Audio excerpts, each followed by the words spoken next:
नमस्कार दोस्तों, मैं लक्ष्मीना देवी लक्ष्मी लोकगीत चैनल में आप सभी का दिल से स्वागत करती हूँ। मैं आप सबके बीच में लाना चाहती हूँ तुलसी भक्ति गीत। तुलसी भजन भक्ति गीत है। हमारी पसंद आए तो लाइक सपोर्ट शेयर आप लोग ज़रूर करिएगा। कमेंट बॉक्स में ज़रूर बताइए तुलसी भक्ति भजन गीत कैसन लगा।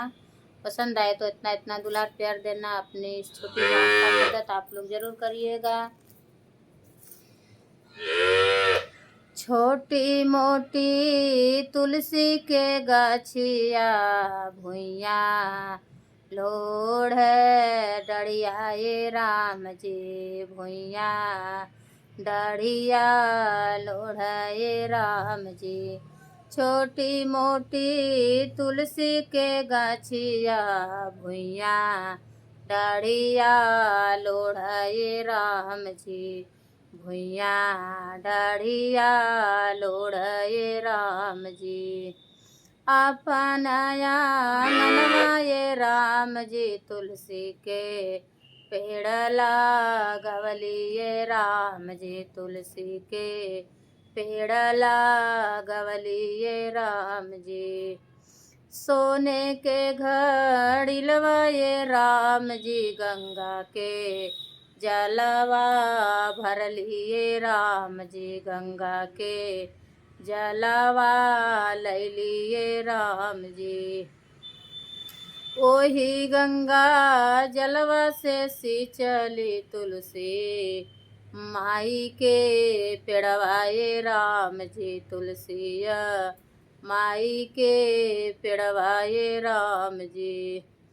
ओही गंगा जलवा से सिंचली तुलसिया माई के सिंचलिए राम जी तुलसिया माई के सिंचलिए राम जी। अपनाया आंगनवा ये राम जी उखिया के माड़ो छवलिए राम जी उखिया के माड़ो छवलिए राम जी। अपनाया आंगनवा में राम जी उखिया के माड़ो छवलिए राम जी उखिया के माड़ो छवलिए राम जी।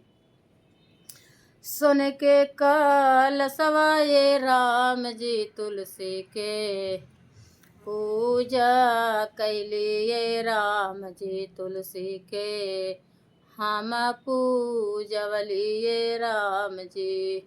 सोने के कलशवा ये राम जी तुलसी के हम पूजवलिए राम जी तुलसी के हम पूजवलिए राम जी। सोने के सेनुरवा ये राम जी तुलसी के पूजा कैलिए राम जी तुलसी के पूजा कैलिए राम जी। सोने के सिंहुरवा ये राम जी तुलसी के पूजा कैलिए राम जी तुलसी के पूजा कैलिए राम जी। छोटी मोटी तुलसी के गछिया आंगनवा डढ़िया भुइया लोटाए राम जी हो डढ़िया भुइया लोढ़े राम जी।